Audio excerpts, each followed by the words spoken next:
Hello aspirants, hope all of you doing good. So ನಾನು ನಿಮ್ಮ Nagaraj Nimbalkar, team India for IAS ವತಿಯಿಂದ ಇವತ್ತಿನ ಒಂದು ಪ್ರಮುಖವಾದ ಟಾಪಿಕ್ ನೋಡೋದಾದರೆ, so that is as a part of Indian drainage ಸಿಸ್ಟಮಲ್ಲಿ ನಾವು ನೋಡೋದಾದರೆ ನಮಗೆ ಕಾವೇರಿ ನದಿ ಕುರಿತಾಗಿ ಇವತ್ತಿನ ಒಂದು ವಿಡಿಯೋವನ್ನು ನಾನಿಲ್ಲಿ ಮಾಡ್ತಾ ಇದ್ದೀನಿ. Right. So Kaveri river time and again ಗೊತ್ತಿರೋ ಹಾಗೆ ನಮ್ಮ ಕನ್ನಡಿಗರ ರೈಟ್ ಒಂದು ಪ್ರಮುಖವಾಗಿರ್ತಕ್ಕಂಥ ನದಿ ಇರ್ತಕ್ಕಂಥದ್ದು. ಸ್ಪೆಷಲಿ ನಮ್ಮ ಸೌತ್ ಇಂಡಿಯಾ ಭಾಗದಲ್ಲಿ ಕಾವೇರಿ ನದಿ ತನ್ನದೇ ಆದ ಪ್ರಾಮುಖ್ಯತೆಯನ್ನು ಹೊಂದಿರತಕ್ಕಂಥದ್ದು. ಹೇಗೆ ನಮಗೆ ಉತ್ತರ ಕರ್ನಾಟಕದಲ್ಲಿ ಕೃಷ್ಣಾ ನದಿ ಪ್ರಾಮುಖ್ಯತೆಯನ್ನು ಹೊಂದಿದೆ, ಅದೇ ರೀತಿ ನಮಗೆ ಈ ಒಂದು ಸದರ್ನ್ ಕರ್ನಾಟಕ ರೀಸನಲ್ಲಿ so Kaveri river plays the very important role. ಈ ಕಾವೇರಿ ರಿವರು ಒಂದಲ್ಲ ಒಂದು ರೀತಿಯಲ್ಲಿ ವಿಷಯದಲ್ಲಿ ಟೈಮ್ ಆ್ಯಂಡ್ ಅಗೇನ್ ಸುದ್ದಿಲಿ ಇರ್ತಕ್ಕಂಥದ್ದು. That may be river water dispute ಆಗಿರ್ಬೋದು, ಅಥವಾ ಈ ಒಂದು ಕಾವೇರಿ ನದಿಯಿಂದ ಉದಯ ಆಗ್ತಕ್ಕಂಥ ಒಂದು ತಲಕಾವೇರಿ ಭಾಗದಲ್ಲಿ ಆಗಿರ್ತಕ್ಕಂಥದ್ದಾಗಿರ್ಬೋದು, ಅಲ್ಲಿರ್ತಕ್ಕಂಥ ವೈಲ್ಡ್ ಲೈಫ್ ಸೆಂಚುರಿ ಕುರಿತಾಗಿರ್ಬೋದು. So in one or the another way it will be in news, right? So that's why the river Kaveri becomes very important for us. In today's video, we will look into the detailed aspects of the river Kaveri. So then what is the context? ಇಲ್ಲಿ context ಅಂತ ನಾವು ನೋಡೋದಾದ್ರೆ, so recently government of Karnataka has established a 9-member committee, right? So to investigate the contamination of the river Kaveri, right? So ಇಲ್ಲಿ ಒಂದು ಕಾವೇರಿ ನದಿ ಏನು ನಮಗೆ almost ಒಂದು ಕುಡಿಯೋ ನೀರಿಗೆ ಇರ್ತಕ್ಕಂಥ ಪ್ರಮುಖ ಸೋರ್ಸು, ಅದು ಇತ್ತೀಚೆಗೆ ಏನಾಗ್ತಾ ಇದೆ, ಕಂಟಿಮಿನೇಟ್ ಆಗ್ತಾ ಇದೆ, ರೈಟ್? ಸೊ ಅಂದರೆ ಕೆಲವೊಂದು ಕಾರ್ಖಾನೆಗಳ ಒಂದು ತ್ಯಾಜ್ಯ ಆಗಿರ್ಬೋದು, ರೈಟ್? ಸೊ ಇದೆಲ್ಲವೂ ಅಲ್ಲಿ ಬಿಡೋದ್ರಿಂದ ಅದೇನಾಗ್ತಾ ಇದೆ, ಮಲಿನವನ್ನು ಹೊಂದ್ತಾ ಇದೆ. ಮಲಿನ ಹೊಂದೋದ್ರ ಜೊತೆಗೆ ವಿಷಯವೂ ಕೂಡ ಆಗ್ತಾ ಇದೆ. ಅದನ್ನು ಒಂದು ಕಂಪ್ಲೀಟ್ ಆಗಿ ಸ್ಟಡಿ ಮಾಡಲಿಕ್ಕೆ ಒಂದು ಕಮಿಟಿನಲ್ಲಿ ರಚನೆ ಮಾಡಿರ್ತಕ್ಕಂಥದ್ದಿದೆ. ಈ ನಿಟ್ಟಿನಲ್ಲಿ ಈ ಒಂದು ಓವರಾಲ್ ಈ ಒಂದು ವಿಷಯ ತುಂಬ ಇಂಪಾರ್ಟೆಂಟ್ ಆಗಿರ್ತಕ್ಕಂಥದ್ದು. ಸೊ ಹಾಗಾದರೆ ಇಲ್ಲಿ ರಿವರ್ ಕಾವೇರಿ ಕುರಿತಾಗಿ ನಾವು ನೋಡೋದಾದರೆ, ಮೊದಲನೇದಾಗಿ ಇದು ಎಲ್ಲಿ ಉದಯ ಆಗುತ್ತೆ ಅಂತ ನೋಡೋದಾದರೆ, Talakaveri rises in the Talakaveri ಎಲ್ಲಿ ಇರ್ತಕ್ಕಂಥದ್ದು? ಇದು ಕೊಡಗು ಡಿಸ್ಟಿಕಲ್ಲಿ ಇರ್ತಕ್ಕಂಥದ್ದು. ಯಾವ ಹಿಲ್ ಅಂತ ಬಂದಾಗ ಕೂಡ ಇಲ್ಲಿ ಪ್ರಮುಖ ಇಂಪಾರ್ಟೆಂಟು, ಬ್ರಹ್ಮಗಿರಿ ಹಿಲ್ಸಲ್ಲಿ ಈ ಒಂದು ಕಾವೇರಿ ನದಿ ಏನಿದೆ ಜನ್ಮವನ್ನು ತಾಳ್ತಾಳೆ, ರೈಟ್? ಸೊ ಈ ಜೊತೆಗೆ ಇದು ಪೆರೆನಿಯಲ್ ರಿವರ್. ಇಲ್ಲಿ ಪೆರೆನಿಯಲ್ ರಿವರ್ ಅಂತಂದ್ರೆ ವರ್ಷ ಪೂರ್ತಿ ನೀರು ಇರ್ತಕ್ಕಂಥದ್ದನ್ನು ನಾವು ಇಲ್ಲಿ ಪೆರೆನಿಯಲ್ ರಿವರ್ ಅಂತ ಕರಿತೀವಿ. ಸೊ ಹಾಗಾಗಿ ಇಲ್ಲಿ ನಾವು ನೋಡೋದಾದ್ರೆ the river carries water through out the year. ಕೆಲವೊಂದು ಸಂದರ್ಭದಲ್ಲಿ ಕಂಪ್ಲೀಟ್ ಆಗಿ ಅಂತೂ ಬತ್ತಿ ಹೋಗೋದಿಲ್ಲ.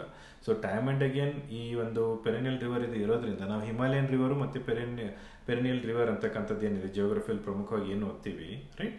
ಸೊ ಇಲ್ಲಿ ಲೆಸ್ ಫ್ಲಕ್ಚುವೇಷನ್ ಇರ್ತಕ್ಕಂಥದ್ದಿದೆ, ರೈಟ್? ಸೊ ಈ ಒಂದು ವಿಡಿಯೋದಲ್ಲಿ ಈ ಒಂದು PPT ಮುಖಾಂತರ ನಾನು ನಿಮ್ಗೇನು ಎಕ್ಸ್ಪ್ಲೈನ್ ಮಾಡ್ತಾ ಇರ್ತಕ್ಕಂಥದ್ದಿದೆ, ಇದು ಅತ್ಯಂತ ನಿಮಗೆ ಟು ದಿ ಪಾಯಿಂಟ್ ಇರ್ತಕ್ಕಂಥ ವಿಷಯ. ಈ ಒಂದು ಕಾವೇರಿ ರಿವರ್ಗೆ ಸಂಬಂಧಪಟ್ಟಿರ್ತಕ್ಕಂಥ ಹೆಚ್ಚಿನ ಮಾಹಿತಿಯನ್ನು ನಮ್ಮ ಟೆಲಿಗ್ರಾಮ್ ಚಾನಲಲ್ಲಿ ಇರ್ತಕ್ಕಂಥ ಇಂಡಿಯಾ ಫಾರ್ ಐಎಸ್ನ ಟೆಲಿಗ್ರಾಮ್ ಚಾನಲಲ್ಲಿ ಇದರ ಒಂದು ಹ್ಯಾಂಡ್ಔಟನ್ನು ನೀವು ಪಡಿಬೋದಾಗಿದೆ. ಅಲ್ಲಿ ನಿಮಗೆ ಇದಕ್ಕಿಂತಲೂ ಹೆಚ್ಚಿನ ಒಂದು ಮಾಹಿತಿ ಅಂತಕ್ಕಂಥದ್ದು ಏನಿದೆ ಎಕ್ಸಾಮಿನೇಷನ್ ಪಾಯಿಂಟ್ ಆಫ್ ವ್ಯೂ ಅದನ್ನು ನೀವು ಅಲ್ಲಿ ಪಡೆಯಬಹುದು, ರೈಟ್?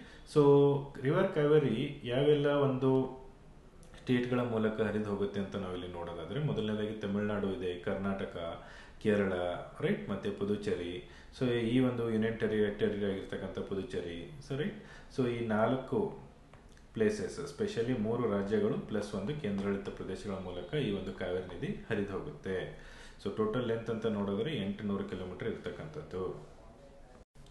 ಸೊ ಈ ಒಂದು ಕಾವೇರಿ ನದಿಯ ಪ್ರಾಮುಖ್ಯತೆ ಏನಿದೆ ಅಂತ ನೋಡೋದಾದ್ರೆ, ಇದನ್ನ ನಾವು 3 ರೀತಿ ಅಥವಾ 4 ರೀತಿಯಲ್ಲಿ ಎಕ್ಸಾಮಿನೇಷನ್ ಪಾಯಿಂಟ್ ಆಫ್ ವ್ಯೂ ಕೂಡ ಬರೀಬೇಕಾದ್ರೆ ಈ ರೀತಿ ಫಾರ್ಮೆಟ್ ಅನ್ನು ಫಾಲೋ ಮಾಡಬಹುದು.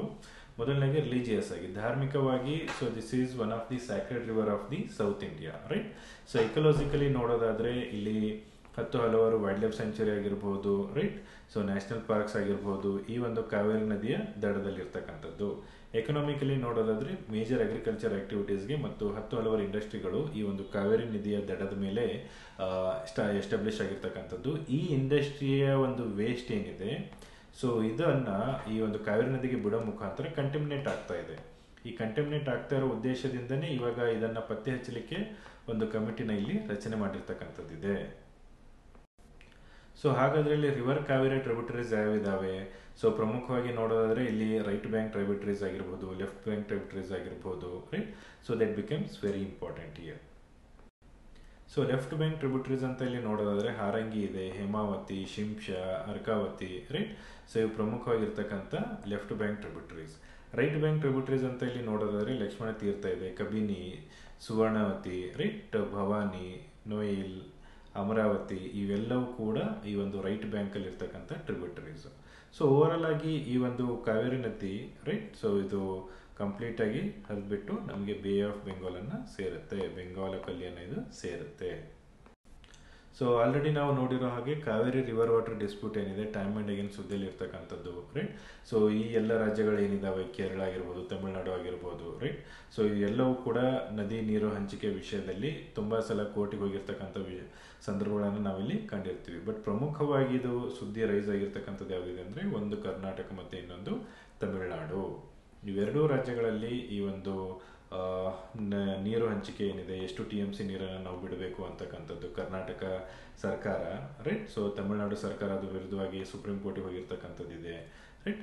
ಹಲವಾರು ಜಡ್ಜ್ಮೆಂಟ್ಗಳು ಬಂದಿರೋದಿದೆ.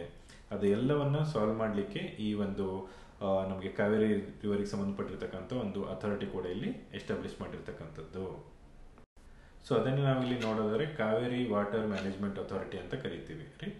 ಸೊ ಸೆಂಟ್ರಲ್ ಗೌರ್ಮೆಂಟ್ ಏನು ಮಾಡಿದೆ, ಈ ಒಂದು ಕಾವೇರಿ ವಾಟರ್ ಮ್ಯಾನೇಜ್ಮೆಂಟ್ ಅಥಾರಿಟಿ ಮೂಲಕ ಈ ವಿಷಯಗಳು ಏನೆಲ್ಲ ಒಂದು ಕಾಂಟ್ರವರ್ಸಿ ರೈಸ್ ಆಗುತ್ತೆ, ಎಷ್ಟು ನೀರನ್ನು ಹರಿಬಿಡಬೇಕು ಏನು ಎತ್ತ ಪ್ರತಿಯೊಂದನ್ನು ಈ ಒಂದು ಅಥಾರಿಟಿ ಏನಿದೆ ಇವರು ಅದನ್ನು ಡಿಸೈಡ್ ಮಾಡ್ತಾರೆ, ಮತ್ತೊಂದು ಜಡ್ಜ್ಮೆಂಟ್ಗಳನ್ನು ಇವರು ಕೊಡ್ತಾ ಬರ್ತಾರೆ.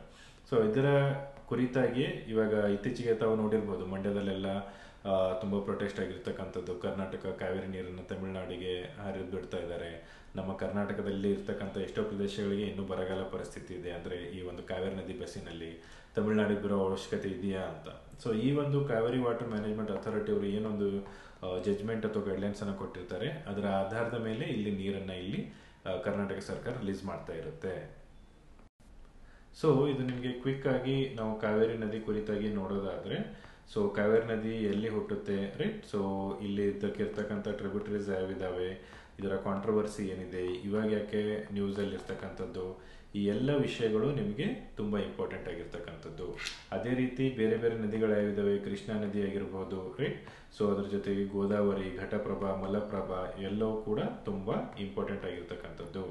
ಸೊ ಅದನ್ನು ಕ್ವಿಕ್ ಆಗಿ ರಿವೈಸ್ ಮಾಡ್ಕೊಳ್ಳೋ ಒಂದು ಪ್ರಯತ್ನವನ್ನು ನೀವು ಇಲ್ಲಿ ಮಾಡಿ.